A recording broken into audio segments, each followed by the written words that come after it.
What's up, guys? Welcome back to another Fitman Tennis Talk. And we are live both on Instagram and on YouTube. Sorry, we have a bit different angles, some technical issues today, but we are solving the problems daily, so it's not a problem. The thing was something about the battery, so I have to charge the phone at the moment. Actually, I'm charging both, so the cables are not. I'm not able to place them right behind each other. Actually, I could, but I kind of like it this way. And I'm gonna focus more on Instagram here, this way. And when I see some people joining YouTube, which is usually kind of quiet over there, YouTube, I really would like to see a bit more engagement there. But I understand most people are kind of joining Instagram Live. So I hope you guys having a great day. Here it's been crazy weather last few days in China and especially in Shanghai. We had first rain for 10 days nonstop, and then 2 days was like boiling hot, and then today was cloudy. You could feel the pressure, and then in the afternoon like thunderstorms. I think it's this summer rainy season and stuff like that. So it's not easy to keep the drive all the time because the weather is so trying to push you down and trying to make you feel less motivated or something, but we are hanging in there. Let me know where you are from. I see we have somebody from Brazil. And if you have any questions, every time on Thursday, I'm doing this live for the last couple of months, I think. And it's been a very tough schedule for me, guys.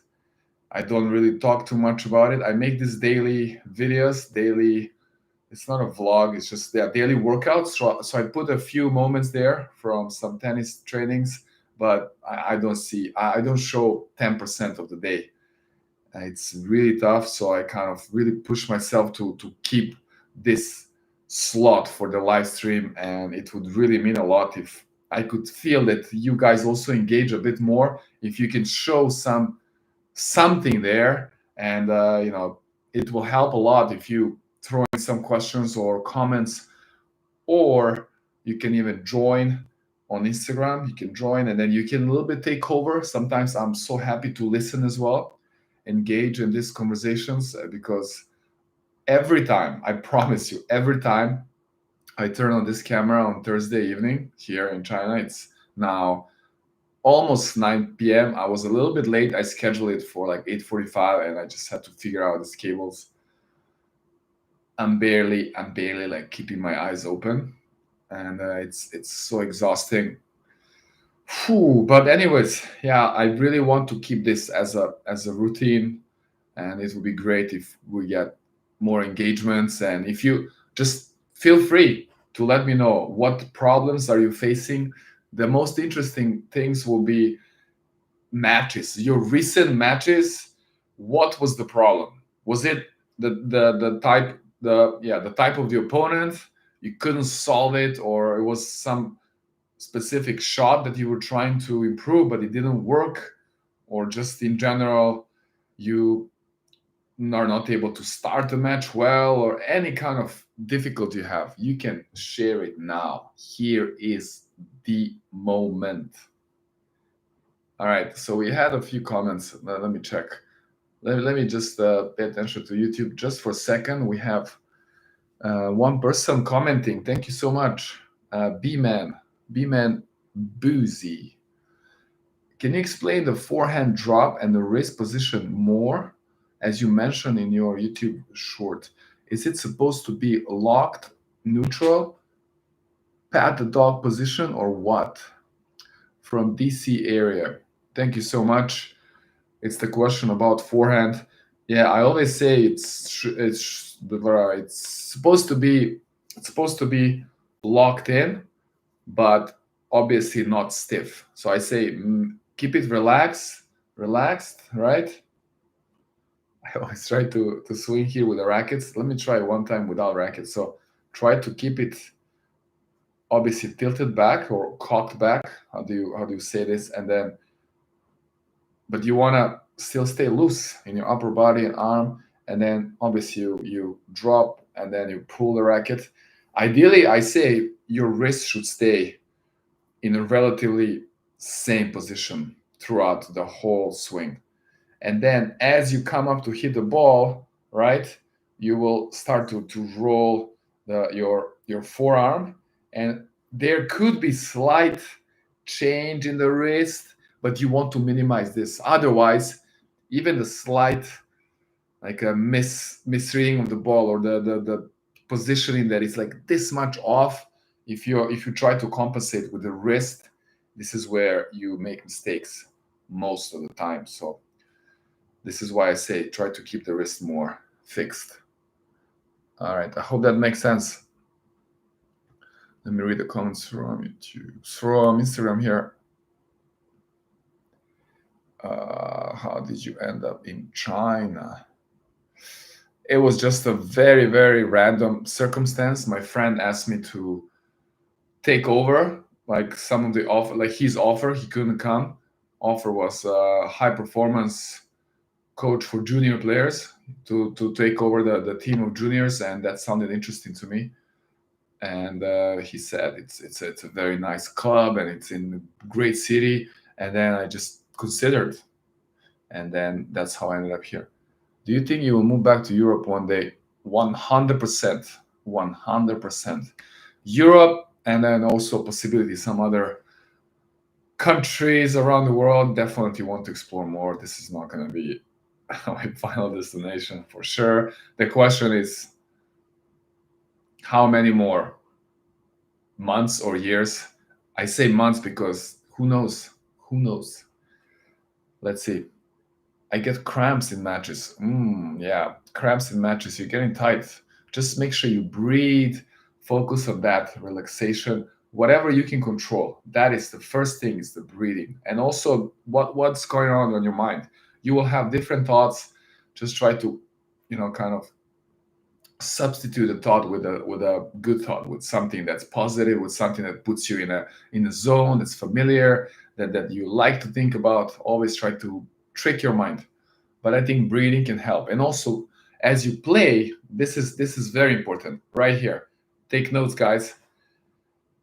When you watch the pros and you hear this crazy noises and the sounds, and when they grind, not grind, the grinting, the grint sound, or whatever is the word. Oh my god, grinding sound, right? This is not random, and it's not because they want to annoy the opponent or because they think it's cool or something. Well, definitely not cool for some of the players, and especially ladies. No offense, ladies, we love you all, but sometimes it's just obnoxious when they start screaming. It's just a fact. But there is a reason behind that. This kind of habit and the way of releasing the air through the shot helps you so much to loosen up. And this is where they kind of release the tension. And another thing is, at least the way it works for me, is that if I start making that sound, like it, I feel like more like I'm getting into it more, and then I'm having fun, even if it's like uncomfortable or pressure. If I start doing that, I kind of imagine I'm in this zone, and it can put you really in some place where you will definitely play better. So try it next time. Let's see, everybody here, guys, I see you all 11 of you, and I don't know who joined now.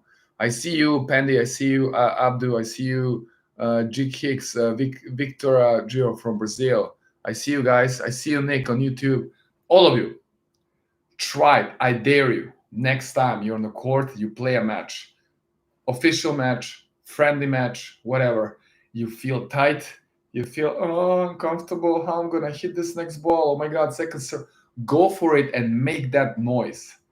Like, just at least try 1 or 2 points. 2 points. Remember what that guy, like Milan, what that Milan said. He suggested to all of us to have this kind of breathing. Try it. Let's see what happens. For me, it's magic. I don't know. It could be maybe annoying to others, but that can also be good for you, right? It's not like you don't want on purpose to like annoy the opponent, but you're doing your thing. It's gonna help you for sure. I would like if one of you tried and then let me know how it goes. Let me know, did it feel like weird or did you actually like it? It was kind of strange, but you liked it and your shot was more loose. Your shot was more natural. Just try.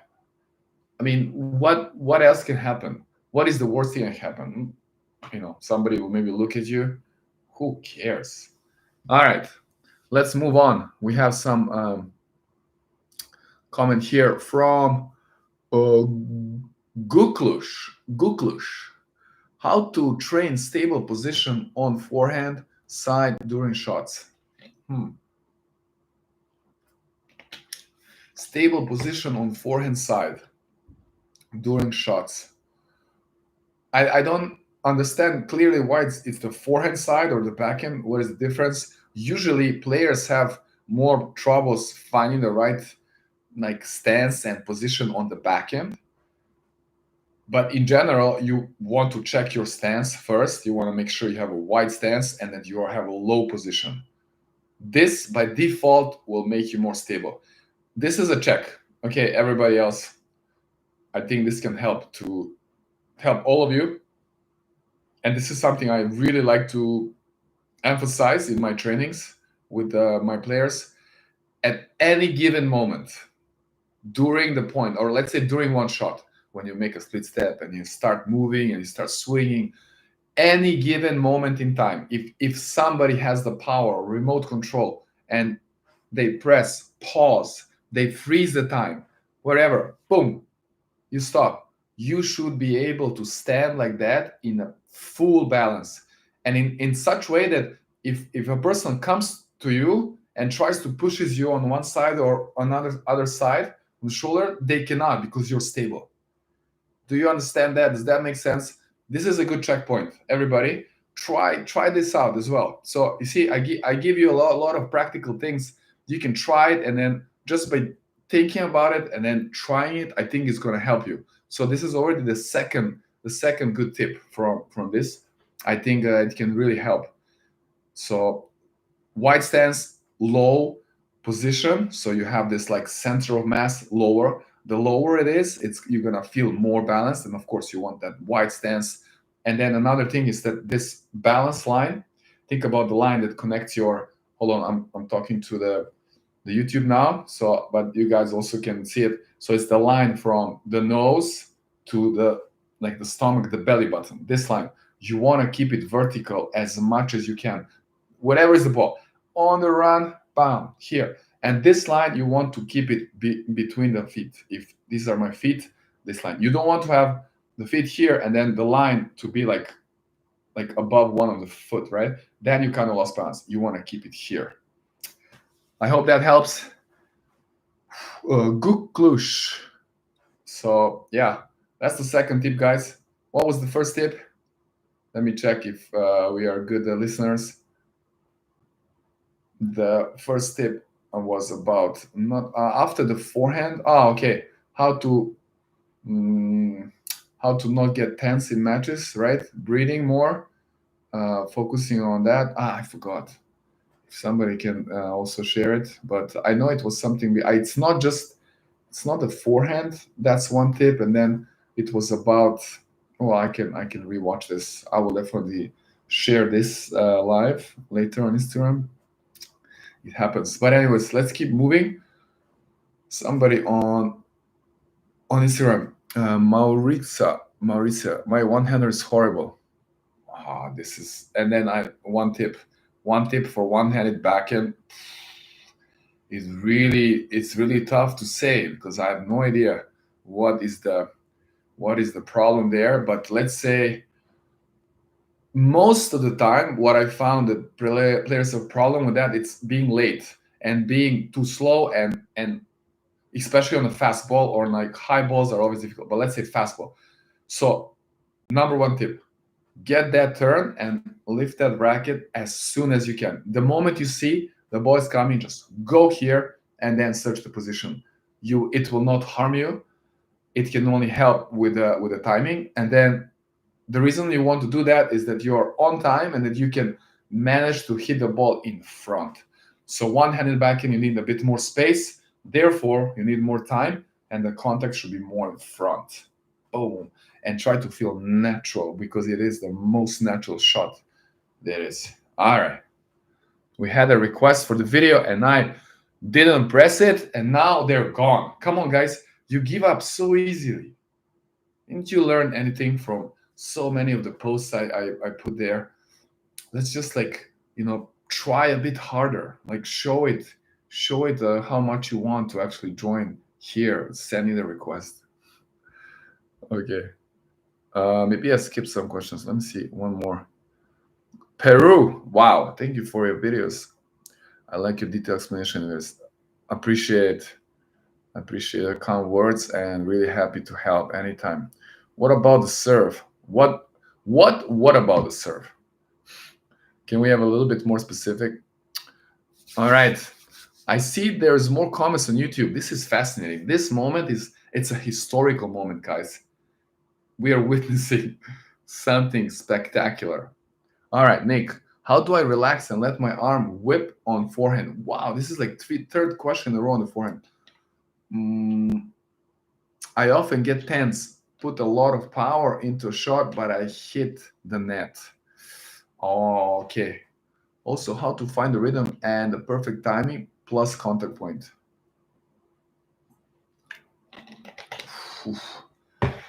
There is no time to relax here. There is no time. But this is exactly what I asked for. So thank you so much. I should not complain. I asked for more comments and questions and the problems. All right, let's solve this, and let's give some good tip to Nick. Nick, are you ready? Are you there? How to relax the arm and create the whip on the forehand. You get the tense. So by asking this, you already show me that you are aware of the problem. You're tense. Check your arm. Check when you hold a racket. Is it easy to, if somebody holds your racket and maneuver it, is it easy, or you're like gripping it tight? Make sure the way you hold the racket, as I said, you have the fixed position on the wrist. Okay, so it's not on the screen for the Instagram. I'm kind of I'm talking, so you guys are listening. The wrist is fixed, right? But it's loose. Now, how do you know it's loose enough? The grip, the way you hold the racket, you don't want to squeeze it. You want to have it just enough grip there that if somebody wants to kind of, or even you, it's better somebody else. If they want to turn the racket in your hand, they shouldn't be able to do that, because you're just gripping enough, but not more than that. Just enough so that they cannot grip it, but they can definitely do this with your racket. So it's kind of loose, but the grip is there, right? There is a little bit of force. You want to have that loose wrist, right? And then it's kind of cocked back. And then as you drop, I think here's the answer to the question. You kind of drop and it's still kind of loose in that state. And then as you pull, it still has to be in that loose state, because otherwise there's no whip, right? It has to be there. But as you pull and then you go towards the contact point, it cannot be at the same looseness level, because most of the time the contact point won't be ideal, like perfect. So you have to stabilize it there. So I always say, as you pull the racket, somewhere between after the pull and before the contact, you gotta kind of squeeze it a bit so that the contact is more stable. Okay, that's one thing. And to get more of the whip, check where is your racket drop. Are you dropping it on the side, right? Or you're dropping it more behind? Because if it's on the side, you won't be able to create so much whip. So slightly more behind, and then you want to pull it outwards. Actually, today I made a video about this. I promise. Like, I'm not just, making this up. I made a video exactly about like the problem of having not enough turn and then having the drop on the side and not creating a racket leg. It literally, you almost read my mind. But I don't see Nick is commenting, and maybe he's not here. That would be sad. But maybe later he can check this. Yeah. Anyways, I hope that helps with that. And then the perfect timing will be waiting until the last moment when the ball is almost there close to your contact point, then you go in the drop, and then the whip should happen fast. So if you go early in the drop, you won't be able to create this effortless whip. Contact point out in front, so you want to pull outwards, right? On the side and in front. All right, hope that makes sense. And let's see, we have a request. We have a request on Instagram, and that is Lincent. Let's invite him, but only for a minute or two, guys. So you can immediately shoot a question. I'll try to answer because it's already been, yeah. I will go for a couple more minutes. Honestly, I told myself before this session that I'm gonna do today 10 minutes. I was like so tired. You won't believe it. But then, okay, of course, I want to keep this routine and the ritual, and then promise is a promise. I'm gonna be here 10 minutes, 10 minutes. But we already over time. But you guys are shooting a good questions. All right, Nick. Glad if it helped. Awesome. Okay, should be the Instagram question here. Hey coach, can you give me advice to develop my physicality? I want to work on my general physicality to play better, but don't know where to start. Ooh. Well, the first thing that comes to my mind is intervals. And that's how I start every week. Now I started doing it again. I couldn't do it because for the last year almost, due to the knee injury, I wasn't able to run not properly. I was doing swimming a little bit for the endurance and breathing cardio. But yeah, intervals, running intervals, like 1 kilometer fast pace, do 5, 6 rounds. Maybe if you're just starting, 3, 4 sets, but try to push yourself so that I don't know which time it should be, but make sure that the heart rate gets up to that critical zone. You also need to calculate what is that zone. I don't even know the name. The zone where you cannot last too long, but we need to push in that zone so that in tennis match, because you play a lot of intense points, short breaks, intense points, you should be able to endure. So it's kind of like a intervals endurance, something like that. And then definitely stretching. That's so important. Make your body flexible, but also strong. Do some strength exercises, core every day. Every day, I would say stretching and core. And then you mix it up. Some days you do more legs, explosiveness, quickness. Other day you do these intervals and do upper body as well. Not that important. I would, for the base, I would focus more on the lower body and core. Hope that makes sense. Thanks for the question. I like this. I like the question about fitness. How to keep consistent movement and intensity throughout the whole match without getting lazy or slower. I just answered this part of this question. Make sure you are fit enough. Make sure you do your preparations. Make sure you do your intervals, that your endurance is in check. And not just endurance, but also this intervals, because you want to be able, some people might have like endurance running 2 hours jogging, right? But then if you play a match and you have one long point with a lot of sprints, and then you're out of breath for the next 5 points, and then you like lost a set already. So I mean, you lose the next game or two, and that can be like a downhill spiral, downward spiral. So make sure you are fit. I think that's the first thing. And not being lazy. Yeah, it's kind of natural. Once you get tired, that's how the brain works. The brain wants to protect us, right? And then you're tired, and then it's going to kind of subconsciously make you do less steps, slower steps to preserve energy, because you need to survive. But if you're super fit, you will not need that, and your mind will know it, right? And then you can just push. Think about Alcaraz, Sinner, all these guys, Rafa. All right. And okay, let's see.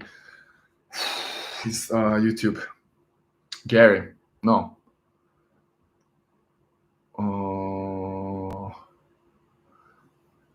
Okay, so we have again a question from B-Man, but I'm just gonna read it because it's interesting. Some of my forehand shots land shorter than desired. What can I do to change that? Extension of the swing. That's the first thing. And also making sure your aim, making sure you know what kind of shot you want to accomplish, to generate. And it's always good idea to imagine the trajectory of the ball, not just the spot, the place of the ball. Imagine the trajectory of the ball that you want to have, and usually that should be with some shape. Like I always kind of suggest double the net, whatever is the net. You want to imagine two nets, double the net, or you can say 1 meter above the net at least. So you imagine that trajectory, and the mind works. The mind does wonders. It's a miracle. It's just naturally you're gonna then adjust a bit the swing, the brush. But to in general to extend your shots, you want to have like a longer contact, of course, like meaning hitting one, not just one ball, but then you have second ball, third ball in a row, three balls, and then I like this. At the end, try to extend your elbow, like point out with elbow where you want to play. Let's say deep cross corner, and hold it after. That's gonna extend your shot. I promise, guarantee. What is it? B man, try it. If it doesn't work, next time you see me, I'm gonna play with you. I'll give you like a lesson, whatever, free of charge, for free, of course, because I'm so confident in this tip that's gonna work. All right, next one, Grazarian. Grazarian. So funny to read these names. I wonder if I get one correctly. That would be amazing. So if you see I'm reading your name, just show the thumbs up. I have a question. What like 5 exercises would you recommend to lift my moving and leg action? I don't have a court, just my room and gym. I just draw the path. Give some hints. Cheers. Wow. Okay, cool. I think I also just answered something along these lines, right? How to start, how to improve your fitness. You asked me for 5 exercises. You don't have a court, just room and the gym. Definitely you need to get out of the room. Like you want to train for tennis, you need to run. Again, do running intervals. That's the first thing. Do quickness in the room. You can do some hit where you time it, 30 seconds on and then 15-20 seconds off. Try to push yourself. You can do 1-to-1 ratio, like 30-30, or you can decrease the break time. When I do the hit, which is always on Sundays, some of you maybe know on Instagram, I post every time. It's always 30 seconds work, 15 seconds break. So that break goes like so fast. And then in the room, you go mountain climbers, some side animal flows, add some push-ups with like squat jumps. You can get so creative with that. All this works because it gets you this endurance in a hit format, something like that. And then the gym, for the gym exercises specific for tennis, there are so many. I would definitely do lunges or reverse lunges. You want to mix a little bit of isometrics, which is holding the positions. So like a reverse lunge, you can elevate the back foot, the back leg, and you just want to hold it. And then wall sits and stuff like that. Then squat jumps, so for explosiveness. Yeah, for legs, all these are important. Leg presses, and it really depends on your shape now, for the weights and for the reps, for the sets. You don't want to do like too heavy, and I think you want to do ranges between 8 and 12 reps, maybe for 3-4 sets. I think that would be good. And then upper body, some exercises for shoulders. I would definitely recommend that. Make sure your shoulder is flexible and you work on the mobility. Strength as well. It's more like explosive movements. Make sure you do correct movements in the exercises. All right, I'm almost fainting out, guys, and I need to have dinner. Your back end is going out. Look, always. I don't know what is this. I don't know. The comment is about whom. Thank you, coach. You're welcome. Question. Do you use magnesium chloride spray after trainings and matches? Nope. I should probably use something because I'm always exhausted. I don't feel like I recover enough. Yeah, Alcaraz level of fitness. Next. Great. Let's go on. All right. I think I answered all the questions there. And here we have Barbarosh. Right-handed player thinking about a backhand. Should Should the right arm be straight on the take back or bent? We talk about here, right? This is my right. I need to stretch the shoulder. Boom. There's no rules here. As long as you get enough coil, usually the racket should be right behind you. So it really depends on, also depends on the like length of the arms. Some people, it depends on the arm because you really want to get that range of the motion, the swing. I would say it shouldn't be straight, definitely not straight, but close to straight, and it should be kind of natural. I believe like the non-dominant arm is a bit more bent at the take back, but then as you swing forward, the non-dominant gets more straight and the dominant is a bit more bent because you want to kind of go around the body and then here. All right, hope that helps. Alcaraz seems to have straight arm in the take back on the backhand. There you go. It could happen, I guess. I don't think it's a necessary element. So you see, you're already giving the answer as well. So the answer could be found in watching 10 different backends, right? Of the players you respect or you think they're at good level, any of these guys, and then you can see it. If 9 out of 10 they have slightly bent, or if they're half and half, there you go. There is your answer. It's not that important. There are other elements that are more important to focus on. Wilson, V8 racket behind you. Probably V8 version. Yeah. Oh, V9. I think you mean V9. Yeah, version 9. All right, we're good. We're good. Thanks, guys. Oh, wow. I just wanted to say that was great. And then I see this longest comment in history of live streams. I'm kidding. My water is out. One more sip. What should I think of when hitting a forehand winner? Because sometimes my shots are really good until the easy shot that gives me a lot of time and often creates errors. All right. It's relatable. I can imagine this problem. I can understand it. First reason for errors is that we always think you have to do some spectacular shot, and you want to add like 50% more of power, or you want to fascinate I don't know whom, right? Or you just have this kind of feeling that you have to do something big there. And therefore, you overstretch yourself, overextend in terms of the ability and the accuracy. So I think the first thing to work on there is to really control that intention and desire to smash the ball. Try to slightly control it so you don't go for 100% power. Take off like 10%, 15%. I think 10% is okay. If you go for 90% power, it still can be a winner. It's still a big shot, but you will control it a bit more, right? So I'm not saying you'd like start to hold on, try to kind of hold back and then negotiate with this swing, kind of like adjusting it. You still go for it, but a little bit control it. Of course, once you reach certain level, I think these guys, when they have these slightly easier shots and then they really pull the trigger, I'm pretty sure they go close to 100%. Not sure if, not necessarily they go always 100%. But I want to say that at this first stage, maybe when you're getting more confidence, just choose the right target. Make sure you're in a good position. All the elements are there, right? The fundamentals, and then you commit to it with a slightly taking off some pace, still going for it. I hope that can reduce errors and hope that helps.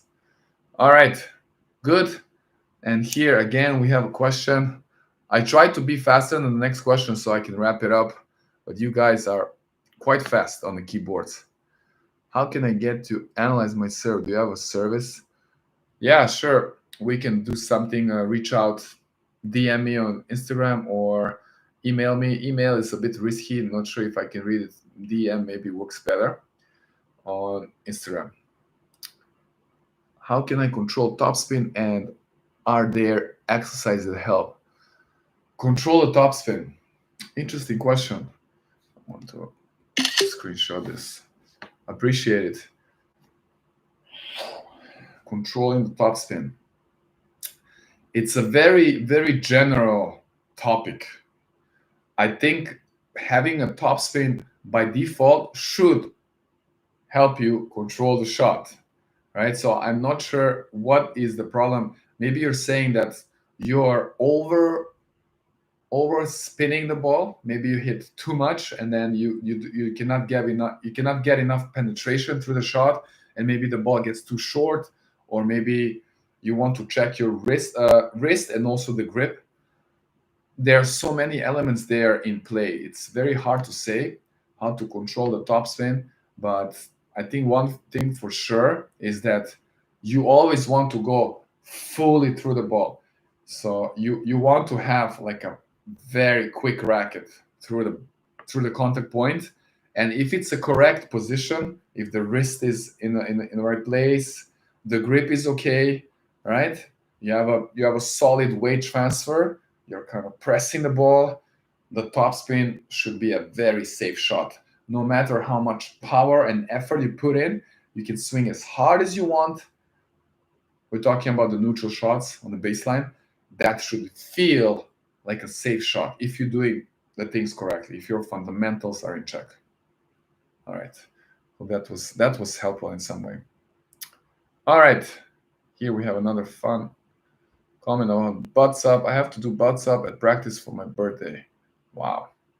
That sounds fun. Enjoy your birthday. Hope you don't get hit. Good. Thanks, guys. Thanks, everybody on YouTube. We got a few comments there. Appreciate it. Some nice questions and topics. People on Instagram, all my tennis friends worldwide, appreciate your time here. And yeah, for next time, I will be here, hopefully again on Thursday. And we'll be happy to answer some of your questions and hopefully come up with new topics, solving new problems, because that's what we do and that's how we improve. That's why we keep getting better. I just see another comment on YouTube. I would just feel guilt. Guys, I would feel guilt if I just ignore it. I don't know if that's normal, but if you just keep commenting, I would never ever finish this. And let's just read it.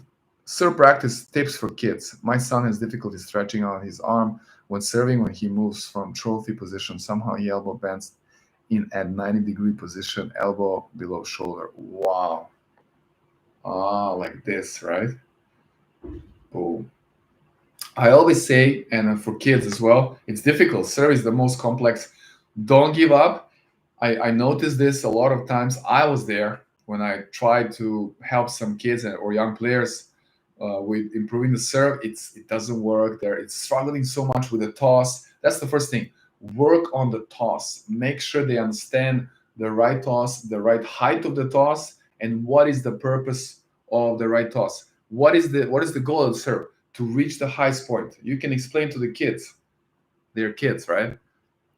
Imagine, in the kitchen there is the shelf, and then you have this Nutella there, and it's just above your head. How are you going to reach it? How are you going to show me? And then they show. So you can always give some association, and then imagine, let's see, with a racket, you want to stretch, you want to check, if you can get that even the highest shelf. I don't know, whatever is there, maybe some forbidden candies.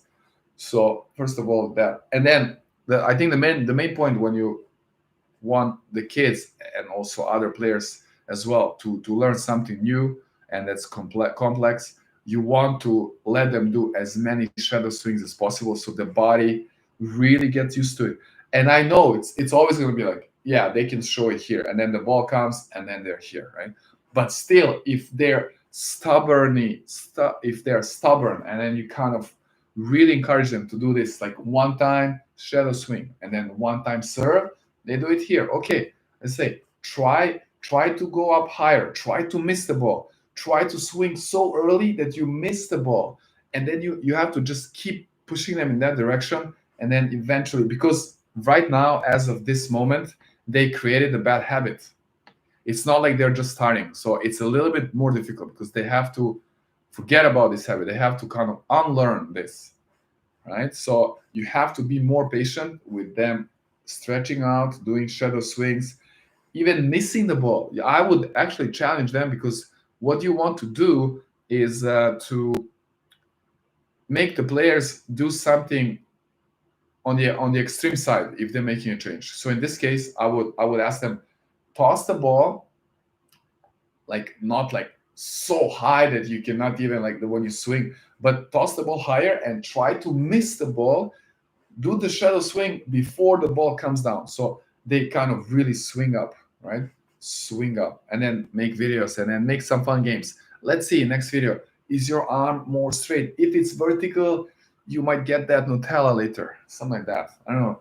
I'm not the best with kids. Try to give them some motivation, because what do they know? They have no idea. They just want to hit the ball, just for them it's fun, maybe. Anyways, so hopefully that helps. Oof. I think that was my last push for today. My last energy here. All right. Spent hours on teaching him the importance of the toss. Yeah. Somebody asked broadcast tomorrow. It's always on Thursdays, guys. Friday, I'm busy with other things. But anyways, that's it. Once again, thank you so much. We're wrapping this up. 41 minutes exactly. It's been fun. Thanks so much. We covered some important topics about being more loose when you play matches, so you're not feeling stress. Oh yeah, now I remember. Exhaling, making the sound. This was the tip one. Exhaling, and making the sound. And I said, for me, this helps so much, right? And after that, I talked about the movement. What else? The forehands. So many tips. You hopefully useful for you guys. All right. Somebody commented on Instagram. Maybe the tip for the oh no, it's not. Hold more grip with fingers and accelerate the racket split seconds before the contact. Hold more the grip with fingers and accelerate the racket split seconds before contact. All right. Yeah, that's a good. I guess that's a tip or a question. I'm not sure. I cannot think anymore. Wrapping up, guys.